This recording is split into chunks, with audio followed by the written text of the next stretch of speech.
Welcome to the world of chess. I'm a FIDE rated player, 1900 FIDE rated player, an African gold medalist, and so on.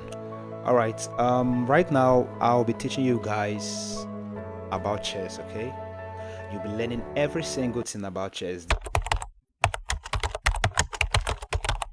Okay, so right now, right over here, right in front of us, we are seeing the chessboard, and it's a total of 64 squares.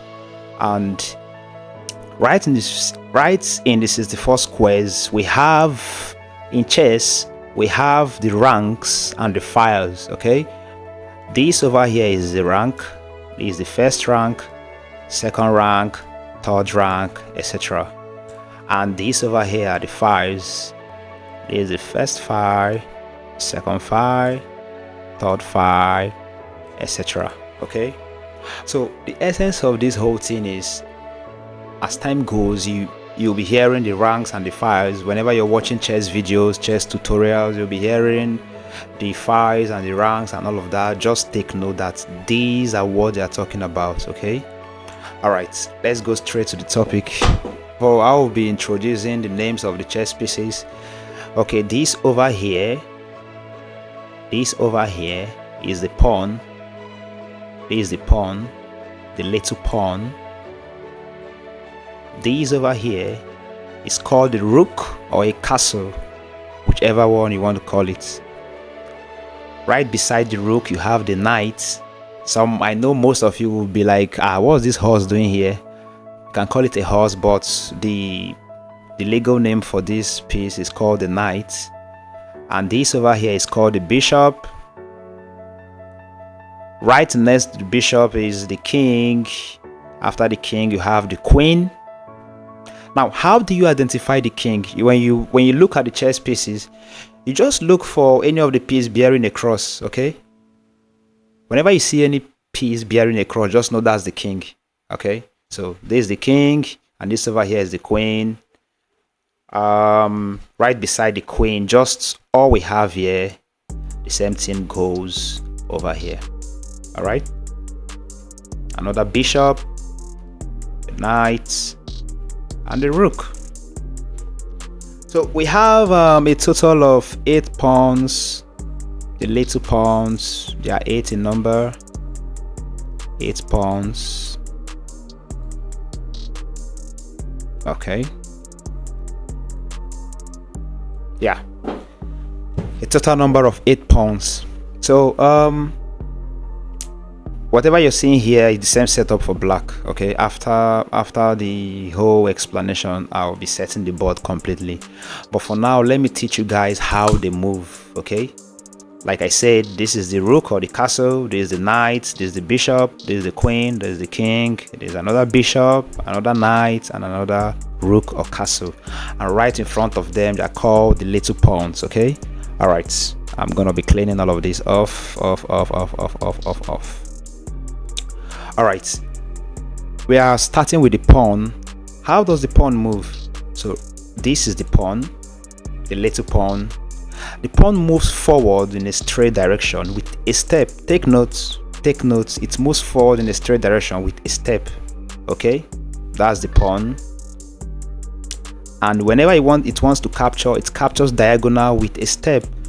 Whatever the pawn is doing is just with a step. And take notes, the pawn never goes back. It never goes back. Never, ever. Forward, ever. Forward what? Ever. Forward, ever. It doesn't go back. Forward, ever. Okay, that's how the pawn moves, and it captures what? Diagonally with a step. Okay, this is a diagonal move, and this is a diagonal move with a step. Take notes, please. Now, in the first move of the pawn, the first move of each particular pawn, like this pawn you're seeing right here, you can decide to take 2 steps forward. You can also decide to take a step forward. It's optional based on your decision, depending on the position of the game. So many times, couple of times, you're gonna look at the bottom like, what do I do to defend this piece? It requires you making a step to defend the piece. Sometimes it requires you making 2 steps to defend the piece. Okay, but after the first 2 steps, the rest of the steps, they are all gonna be one steps. Okay, take notes for that particular pawn. Okay, this other one, after the first two steps, okay, let me bring in another pawn. This other pawn here, after the first two steps, the rest of the steps ahead are gonna be 1 1 1. Okay, all right, off we go. All right, secondly, we have, let me go with the rook. This is the rook, or you can call it a castle. The castle moves forward. Okay, here comes the file and the ranks. It moves sideways. It's moved towards the ranks sideways with a step. Take notes. You can decide to take a step with the rook as long as you're moving towards a forward and sideways direction. You're on track. Okay, yep. So it moves forward with a step. It also moves forward with numerous steps. Okay, you can decide to go forward with a step. That's your decision. You can also decide to move from here to here with a step. Okay, as long as you're making a straightforward move and a sideways move with the rook, you're on track. Okay, but take notes, you can't move your rook forward and also do this. No, after moving forward towards the direction, you wait for your opponent to play. So whenever he or she plays, then you can decide to either go towards the side or keep going forward, or you can also decide to go backwards. Go. All right, next in line is the bishop. Okay, there is the bishop. It's called the black bishop. Why is it called the black bishop? Because we have two bishops. Okay, we have a black bishop and a white bishop.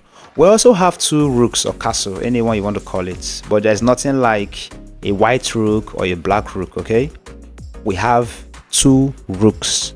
Now after this whole explanation, I'll be explaining why we don't have a white rook or a black rook. So we have two rooks and we also have two bishops. All right, why we call this a black bishop, though the piece is coloring white, but it's a black bishop, is actually because it moves on diagonals. Okay, this is a diagonal move. It moves on diagonals. Only on diagonals, specifically on dark diagonals. It's called the dark squares. It's called the dark square bishop, whatever you want to call it, but it's best you call it a black bishop or a dark bishop. So it moves diagonally. You can see from here it can go here, from there it can come here. Only on the dark squares. Take notes, only on the dark squares. Okay, that's why it's called the black bishop. And this over here is the white bishop. It moves diagonal just like its colleague, only on the white squares. You can see, only on the white squares. So take notes. Thank you. Take notes. It can also come back. Okay, right next is the queen. The queen moves like the both rooks. It goes forward and it can also go sideways.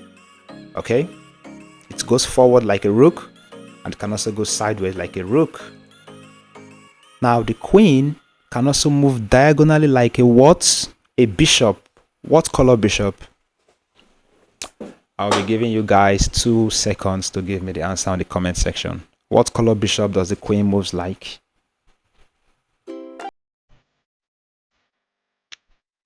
Well, the queen moves like the light square bishop, or you can call it the white bishop, diagonally. You can see, diagonally. It also moves. It also moves like the black bishop or the dark square bishop.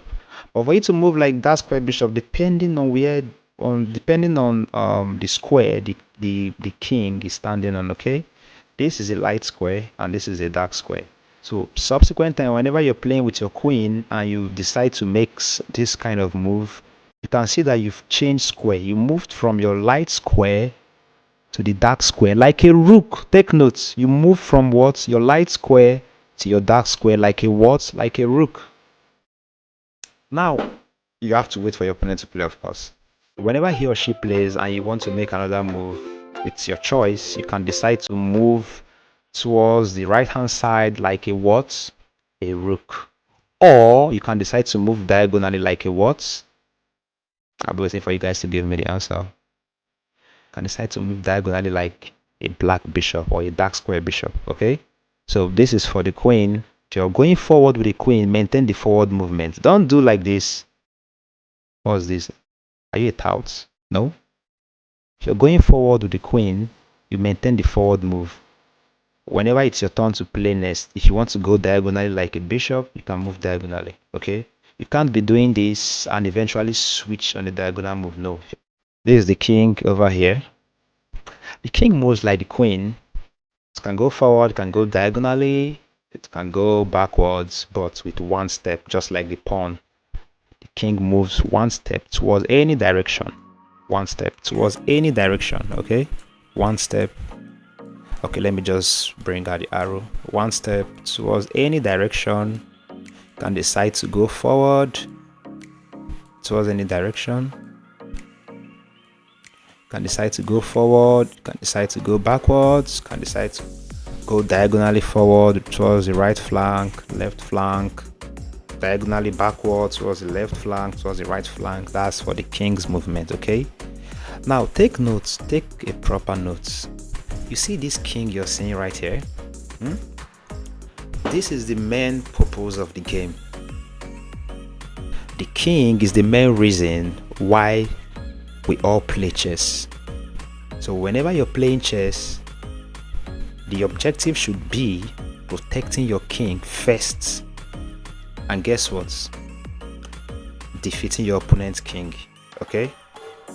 The game of chess is all about the king hunts or the king's hunts. Okay? The game of chess is all about the king hunts. So if you're playing chess, whatever you're doing, just plot on how to eliminate your opponent's king and you'll be the winner of the game. Okay, all right, here comes the ghost of the game. This is the knight. Some of you used to call it horse, some call it donkey. I think one of my students was saying, "Uncle, what's it? It looks like a dragon." I'm like, what the hell are you talking about? Huh? Oh my god! The knight moves in an L shape. Okay, some of you will be like, this is also an L shape. Yeah, you're right, this is an L shape. And some of you will be like, this is also an L shape.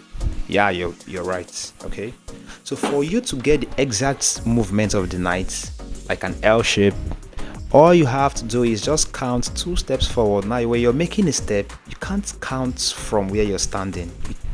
1, 2 steps forward, 1 to the side. So this knight you're seeing right here can either go towards the right hand side or towards the left hand side, depending on, it's all your choice. Okay, so you can either come here or here. Okay, so it's a choice. You want to go towards the right direction or you want to go towards the left direction. Mind you, you don't keep it in this arrow. Are you seeing? This is just a means of going to the what is it called, to the squares of the knights. Are you seeing it? 1, 2, 1 to the side, 1, 2, 1 to the side. Okay, this is the destination of the knight here. This is the destination. So this is how the knights move: 2 steps forward, 1 to the side. You can decide to come towards the right hand side or you can decide to come towards the left hand side. Okay, keeping our knight here. You can also come back. Now if you want to go back with the knight, all you have to do is apply the same principles but below the knight. 2 steps forward, 2 steps backward, 1, 2, 1 to the right or 1 to the left. Okay, either you keep your knight here or you decide to keep it here. Okay, you don't ever keep your knight here. Take notes, don't keep your knight there.